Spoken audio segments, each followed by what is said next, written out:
Hi, welcome to ABC Food. Today I'm going to talk about our financial part. So how can our company make sure that we are profitable? We have these four different approach. First, we will keep track of our cash flow profit. So every day when we start, we're going to start with 200 bucks, and by the end of the year done, we're going to just have a really nice written out statement and our cash flow table to know do we earn any money that day. And second, we will try to get our customer to buy more product, such as we have a variety of add-ons. They can buy chips, they can buy like any dessert, there's anything that they want, and we will provide in a really low price, and we really highly suggest them to add those extra food on their menus. And third, we will try to get the customer to buy more often. So we have a stamp system. So basically it's like every time they come and they will have a stamp, and when they have 10 stamps, they will be able to have some discount or even a free food of their choice. And by doing so, we can attract them to keep coming and to keep being our customers. And fourth, we will try to decrease our direct costs, such as the main thing of our company will be the ingredient, like the majority food cost.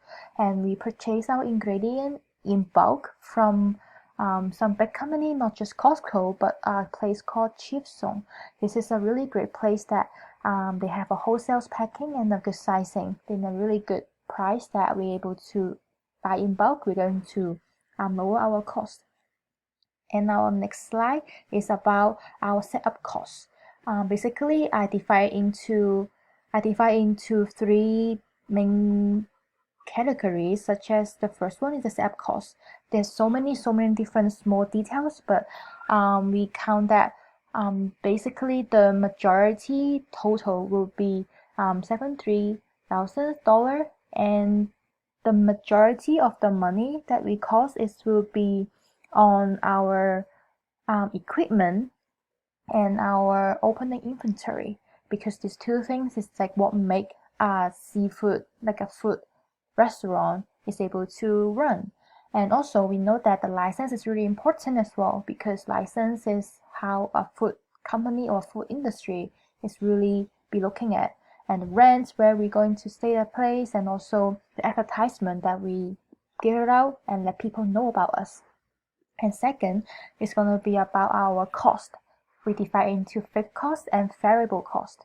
For the fixed cost part, the main money that we will spend will be on salaries, because we, as a restaurant, we need waiters, we need clean people, like people who clean dishes, clean the door, and also we need chef.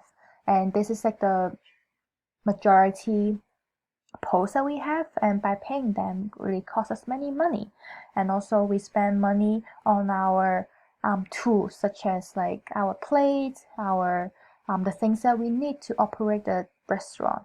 And insurance and tax will be another big thing, because we are like company and we have our license, and we need to pay those things to the government. And in the end, we will be able to pay advertisement to let more people know about us, and also the maintenance fee as well. Like every day when we close, or even like a regular check, it definitely costs money too. And in the end will be the variable costs, such as supplies, inventory, or even direct labors. And I think with the add up on two costs, it's gonna cost us 450 dollars. Thank you.